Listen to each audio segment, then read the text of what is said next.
मिथुन राशी पुढील आठवड्याचे राशीफळ. काहीतरी अनपेक्षित घडणार आहे. नमस्कार माझ्या प्रिय मिथुन राशीच्या मित्रांनो, मी तुमची सखी ज्योतिषवाणीची सहकारी. आजचा व्हिडिओ फक्त माहितीचा नाही, हा एक छोटा प्रवास आहे. कारण पुढील आठवडा तुमच्यासाठी एक वळण घेऊन येतोय. मी तुम्हाला सुरुवातीला एक प्रश्न विचारते. तुम्ही कधी असं अनुभवलं आहे का की एखादी गोष्ट मनात ठरवली पण नियतीने वेगळाच मार्ग दाखवला? पुढील 7 दिवसांत मिथुन राशीच्या बाबतीत अगदी तेच होणार आहे. म्हणून व्हिडिओ शेवटपर्यंत पहा, कारण शेवटी एक उपाय सांगणार आहे जो तुमचा आठवडा बदलू शकतो. चला सुरू करूया. सोमवार आणि मंगळवार, विचारांची गडबड पण संधीची झलक. आठवड्याच्या सुरुवातीला बुध ग्रह तुमच्या पहिल्या घरात सक्रिय आहे. याचा अर्थ तुमचं मन खूप वेगाने काम करेल, कल्पना येतील, पण त्याच वेळी गोंधळही होईल. ऑफिसमध्ये एखादा प्रोजेक्ट अर्धवट पडलेला असेल तर या 2 दिवशी त्याला गती मिळेल. बॉस तुमच्या आयडियाचं कौतुक करेल, पण एक सहकारी तुमच्या कल्पनेवर प्रश्न उपस्थित करू शकतो. इथे सस्पेन्स आहे. तुम्ही रागवणार की शांतपणे उत्तर देणार? शांतता हाच तुमचा विजयाचा मार्ग आहे. या 2 दिवसांत तुमची बोलण्याची कला खूप महत्त्वाची ठरणार आहे. जर तुम्ही विद्यार्थी असाल तर अभ्यासात एकाग्रता वाढेल. एखादा टॉपिक जो आधी कठीण वाटत होता तो सहज समजेल. पण लक्षात ठेवा, जास्त बोलण्याने गुप्त गोष्टी बाहेर पडू शकतात. त्यामुळे काय बोलायचं आणि काय नाही हे ठरवूनच बोला. प्रेमाच्या बाबतीत जर तुम्ही रिलेशनशिपमध्ये असाल तर पार्टनरशी एखाद्या जुन्या विषयावर चर्चा होईल. ती चर्चा वादात बदलू नये म्हणून शब्द जपून वापरा. सिंगल असाल तर एखादी व्यक्ती तुमच्या बोलण्याने प्रभावित होऊ शकते. कदाचित सोशल मीडियावर एखादी मेसेज रिक्वेस्ट येईल जी नंतर तुमच्यासाठी खास ठरेल. पण इथे एक छोटा प्रश्न, तुम्ही त्या व्यक्तीला संधी देणार का की दुर्लक्ष करणार? बुधवार, आर्थिक धक्का आणि सावध पाऊल. बुधवार हा दिवस जरा कसोटीचा आहे. अचानक खर्च येऊ शकतो. घरातील दुरुस्ती, वाहनाचं काम किंवा एखाद्या मित्राला मदत. पण घाबरू नका, या खर्चामध्ये एक लपलेला फायदा आहे. तुम्ही पैसा खर्च कराल पण त्यातून एक नवीन संपर्क मिळेल जो पुढे जाऊन आर्थिक लाभ देईल. गुंतवणुकीचा विचार असेल तर कागदपत्र नीट तपासा. एखादी बारकाई चुकली तर नंतर पश्चाताप होऊ शकतो. पैशाच्या व्यवहारात पारदर्शकता ठेवा. जर कोणी तुम्हाला उधार पैसे मागितले तर विचारपूर्वक निर्णय घ्या. हा दिवस तुमच्या आर्थिक बुद्धीची परीक्षा पाहणारा आहे. आरोग्याच्या दृष्टीने पाय दुखणं किंवा थकवा जाणवू शकतो. थोडा वेळ चालणं, स्ट्रेचिंग करणं फायदेशीर राहील. पाणी भरपूर प्या, कारण डिहायड्रेशनमुळे डोकेदुखी होऊ शकते. गुरुवार, कुटुंबातील गोड क्षण. गुरुवार तुमच्यासाठी दिलासा घेऊन येतो.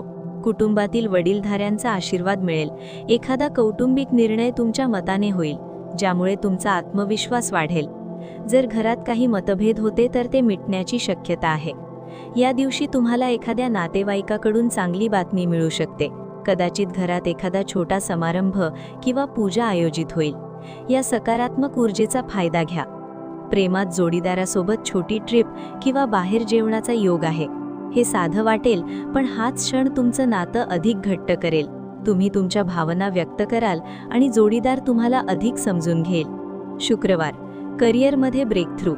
शुक्रवार हा आठवड्याचा सर्वात महत्त्वाचा दिवस आहे. शनी तुमच्या 10व्या घरातून प्रभाव टाकत आहे. याचा अर्थ मेहनतीचं फळ मिळेल.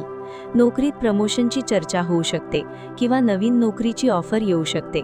बिझनेस करणाऱ्यांना एखादा मोठा क्लायंट मिळण्याची शक्यता आहे. तुम्ही एखादा प्रोजेक्ट यशस्वीपणे पूर्ण कराल, ज्यामुळे तुमची प्रतिमा उंचारेल. पण इथे सावधगिरी, यश मिळताच अहंकार वाढू देऊ नका. नम्रता ठेवा, नाहीतर संधी हातून निसटू शकते. या दिवशी तुम्हाला एखाद्या वरिष्ठ व्यक्तीकडून मार्गदर्शन मिळेल.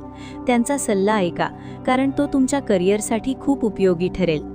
शनिवार, प्रवास आणि नवीन ओळख. शनिवारी राहू सक्रिय आहे, त्यामुळे परदेशाशी संबंधित कामं किंवा परदेशी व्यक्तींशी संपर्क होऊ शकतो. जर तुम्ही व्हिसा, परदेशातील अभ्यास किंवा नोकरीसाठी अर्ज केला असेल तर चांगली बातमी येऊ शकते. या दिवशी सोशल मीडियावर एखादी जुनी ओळख पुन्हा होईल. ती व्यक्ती तुमच्यासाठी महत्त्वाची ठरू शकते. प्रवासाचा योग आहे. छोटा प्रवास तुम्हाला मानसिक शांती देईल. पण लक्षात ठेवा, राहूचा प्रभाव असल्यामुळे काही अफवा किंवा गैरसमज होऊ शकतात. कोणत्याही बातमीवर आंधळा विश्वास ठेवू नका. सत्य पडताळूनच निर्णय घ्या. रविवार, स्वतःसाठी वेळ. आठवड्याच्या शेवटी तुम्हाला थोडा थकवा जाणवेल. रविवार हा दिवस स्वतःसाठी राखा. ध्यान करा, पुस्तक वाचा किंवा आवडतं मनसंगीत ऐका. केतूचा प्रभाव असल्यामुळे मनात गोंधळ होऊ शकतो, त्यामुळे कोणताही मोठा निर्णय रविवारी घेऊ नका. हा दिवस आत्मचिंतनाचा आहे.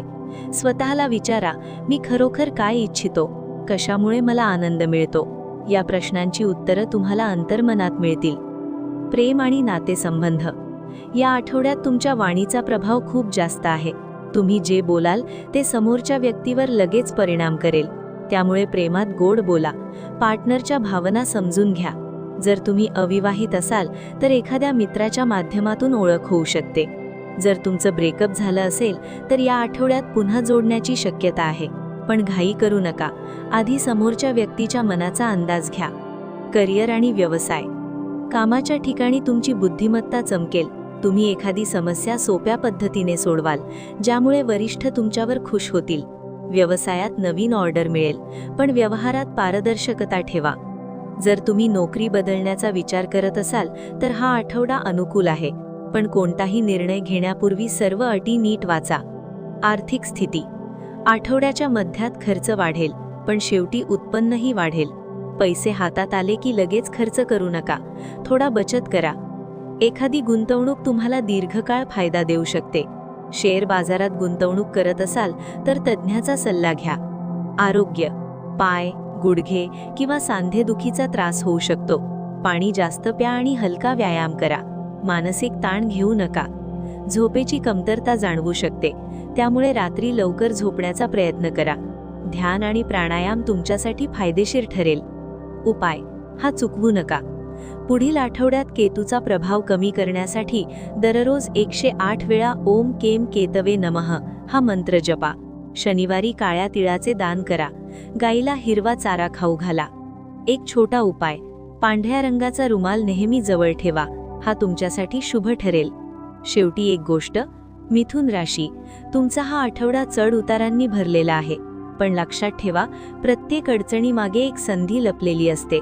तुम्ही तुमच्या बुद्धीचा वापर करून प्रत्येक परिस्थिती तुमच्या बाजूने वळवू शकता. या आठवड्यात तुमची संवाद कला तुमची सर्वात मोठी ताकद ठरेल. शब्द जपून वापरा आणि प्रत्येक नात्यात समतोल राखा. तुम्हाला हा अंदाज कसा वाटला? खाली कमेंटमध्ये नक्की लिहा आणि तुमच्या मिथुन राशीच्या मित्राला हा व्हिडिओ शेअर करा. चॅनल सबस्क्राईब करायला विसरू नका, कारण पुढच्या आठवड्यात मी तुमच्यासाठी आणखी एक खास भाकीत घेऊन येणार आहे.